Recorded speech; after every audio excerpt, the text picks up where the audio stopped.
Start. నా పేరు హాస్యప్రియ. మా నాన్న పేరు కళ్యాణ్ రామ్. మా అమ్మ పేరు కృష్ణవల్లి. నేను థర్డ్ క్లాస్ చదువుతున్నాను. నేను 11th చాప్టర్ చెప్పబోతున్నాను. ఓం శ్రీ పరమాత్మనే నమః. అద ఏకాదశోऽధ్యాయः విశ్వరూప సందర్శన యోగः. అర్జున ఉవాచ మదనుగ్రహాయ పరమం గుహ్యమధ్యాత్మ సంహితం యత్త్వయోక్తం వచస్తేన మోహోऽयं విగతో మమ భవాప్యయౌ हि భూతానాం श्रुतौ विस्तरशो मया तत्त्वः कमलपत्राक्ष माहात्म्यमपि चाव्ययम् एवमेतत्यथा तत्त्वम् आत्मानं परमेश्वर द्रष्टुमिच्छामि ते रूपम् ऐश्वरं पुरुषोत्तम मन्यसे यदि तच्चक्यं मया द्रष्टुमिति प्रभो योगेश्वर ततो मे त्वं दर्शयात्मानमव्ययम्. श्रीभगवानुवाच पश्य मे पादरूपाणि शतशोधसहस्रशः नानाविधानि दिव्यानि नानावर्णाकृतीनि च पश्यादित्यान्वसून् रुद्रान् अश्विनो मरुतस्तथा बहून्यदृष्टपूर्वाणि पश्याश्चर्याणि भारत इहैकस्तव जगत्कृष्णं पश्चाद्य सचराचरं मम देहे गुडाकेश यच्चान्यत् द्रष्टुमिच्छसि न तु मां शक्यसे द्रष्टुम् अनेनैव स्वचक्षुषा दिव्यं ददामि ते चक्षुः पश्य मे योगमैश्वरं.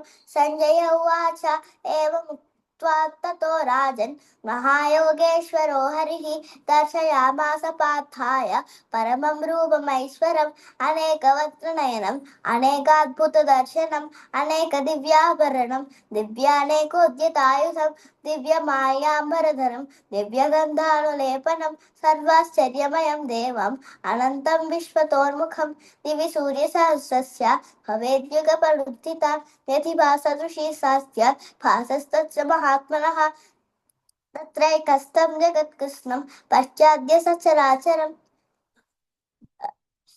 तत्रैकस्थं जगत्कृष्णं प्रविभक्तमनेकदा अपश्यद्देवदेवस्य शरीरे पाण्डवस्तथा ततः स विस्मयाविष्टः दृष्टरो माधवञ्जयः प्रणम्य शिरसा देवं कृताञ्जलिरभाषत.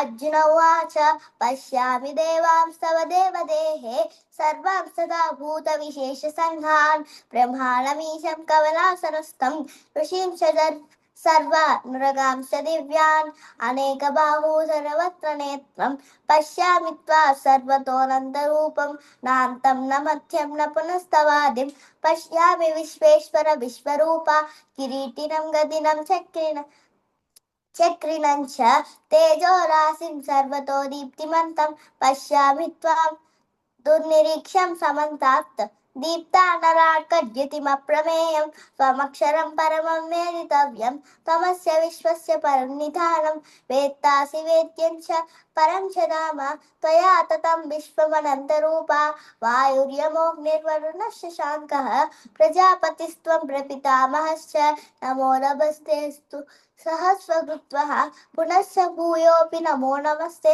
नमः पुरस्तात् पृष्ठतस्ते नमोऽस्तु ते सर्वत एव सर्व अनन्तवीर्यामितविक्रमस्त्वं सर्वं सदाप्नोषि ततोऽसि सर्वः सखेति मत्वा प्रसभं यदुक्तं हे कृष्ण हे यादव हे सहेति अजानता महिमानन्तवेदं मया न प्रमादात् प्रणयेन वापि यच्छापहासार्थमसत्कृतोऽसि विहारशय्यासनभोजनेषु एकोऽथवाप्यच्युत तत्समक्षं तच्छामहे त्वामहमप्रमेयं पितासि लोकस्य चराचरस्य त्वमश्च पूज्यश्च गुरुर्गरीयान् न त्वत्समोऽस्त्यभ्यतिकपुतोऽन्यः लोकत्रयेभ्यप्यतिमप्रभाव तस्मात् प्रणम्य प्रणिधाय कायम् प्रसादये त्वामहमीशमीड्यं पितेव पुत्रस्य सखेव सख्युः प्रियप्रियायार्हसि देव सोढुम्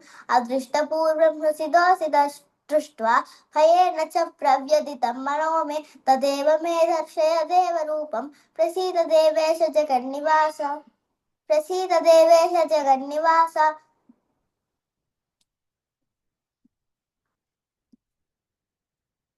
आज्ञाहि मी को भवानुग्ररूपः नमोऽस्तु ते देववर प्रसीद विज्ञातुमिच्छामि भवन्तमाद्यं न हि प्रजानामि तव प्रवृत्तिं श्रीभगवान् उवाच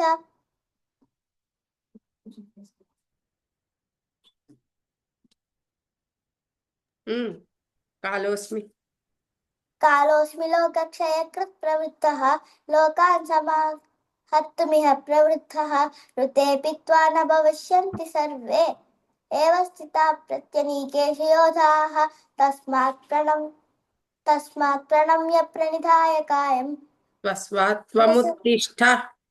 तस्त्वात्त्वमुत्तिष्ठ यशो लभस्व जित्वा शत्रुं भुङ्क्ष्व राज्यं समृद्धं मयैवैते नियताः पूर्वमेव निमित्तमात्रं भव संव्यसाचिन् द्रोणं च भीष्मं च जयद्रथं च कर्णं तदा ज्ञानपि योधवीरान् मया हतां स्वं जहिमान्यतिष्ठाः हृद्यश्वजेतासि रणे सपत्नान् सञ्जय उवाच एतच्छ्रुत्वा वचनं केशवस्य कृताञ्जलिर्वेपमानः किरीटी नमस्कृत्वा भूय एवाह कृष्णं सदुद्गतं भीतभीतप्रणम्य अर्जुन उवाच स्थाने ऋषिकेश तव प्रकीर्त्या जगत्प्रहृष्यत्यनुरज्यते च रक्षांसि भीतादिदिशो द्रवन्ति सर्वे नमस्यन्ति च सिद्धसङ्गाः अस्माच्च तेन न मेरन्महात्मन् करीयसे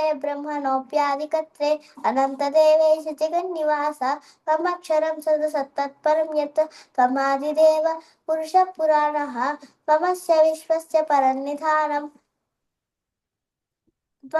विश्वस्य परन्निधानं वेत्तासि वेद्यं च परं च धाम त्वया ततं विश्वमनन्तरूप वायुर्यमोऽग्निर्वरुणश्च शाङ्खः प्रजापतिस्त्वं प्रपितामहश्च नमो नमस्तेऽस्तु सहस्रकृत्वः पुनश्च भूयोऽपि नमो नमस्ते नमः पुरस्तात् ततः पृष्ठतस्ते नमोऽस्तु ते सर्वत एव सर्व अनन्तवीर्यामितविक्रमस्त्वं सर्वं तदाप्नोषि ततोऽसि सर्वः सखेति मत्वा प्रसभं यदुक्तम् हे कृष्ण हे यादव हे सहेति अजानता महिमानन्तवेदं मया प्रमादात् प्रणयेन वापि यच्छापहासात्थ वसत्कृतोऽसि विहारशय्यासनभोजनेषु एकोऽथवाप्यच्युत तत्समक्षं तच्छामहे त्वामहमप्रमेयं पितासि लोकस्य चराचरस्य त्वमस्य पूज्यश्च गुरुर्गरीयान् न त्वत्समोऽस्त्यभ्यधिकः कुतोऽन्यः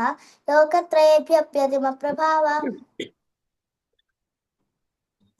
तस्मात् प्रणम्य प्रणिधाय कायम् प्रसादये त्वामहमीशमीड्यं पितेव पुत्रस्य सखेव सख्युः प्रियप्रियायार्हसि देव सोढुम् अदृष्टपूर्वं हृषितोषि दृष्ट्वा भयेन च प्रव्यथितं मनो मे तदेव मे दर्शय देवरूपं प्रसीद देवेश जगन्निवास किरीटिनं गदिनं चक्रहस्तम् इच्छामि त्वां द्रष्टुमहं तथैव तेनैव रूपेण चतुर्भुजेन सहस्रबाहो भव विश्वमूर्ते श्रीभगवानुवाच मया प्रसन्नेन तवार्जुनेदं रूपं परं दर्शितमात्मयोगात् तेजोमयं विश्वमनन्तमाद्यं यन्मे त्वदन्येन न दृष्टपूर्वं न वेदयज्ञाध्ययनैर्न दानैः न च क्रियाभिर्न एवं रूपः शक्याहं नृलोके द्रष्टुं त्वदन्येन कुरु प्रवीरा मा ते व्यथा मा च विमूढभावः दृष्ट्वा रूपं घोरमीदृन्ममेधं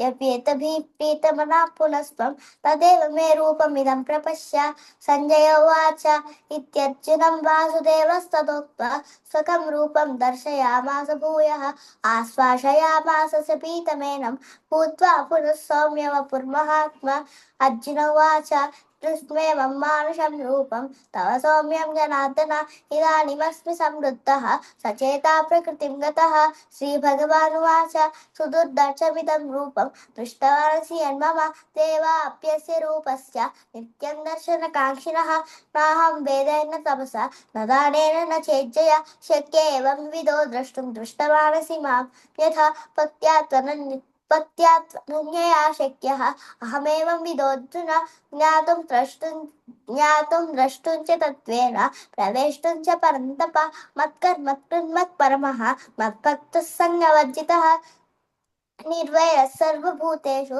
యస్స మామేతి పాండవ. ఓం తత్సదితి శ్రీమద్భగవద్గీతాసు ఉపనిషత్సు బ్రహ్మ విద్యాయాం యోగశాస్త్రే శ్రీకృష్ణార్జున సంవాదే విశ్వరూప సందర్శన యోగో నామ ఏకాదశోధ్యాయః. ఈ 51వ శ్లోకంలో ఇదానీమస్మి, అది మళ్ళీ చెప్పు. ఇదానీమస్మి సంవృత్తః సచేతా ప్రకృతిం గతః. ఇందాక ఏదో తేడా అన్నావు.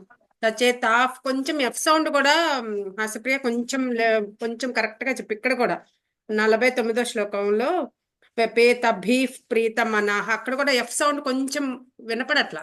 మిగిలిన మెమరీ అంతా బాగుంది, కొంచెం మహాప్రాణాలే కానీ అక్కడక్కడ పోయింది. ఎక్కడ ఈసారి బాగుంది, చాలా బాగుంది. ఓకేనమ్మా, బాగుంది.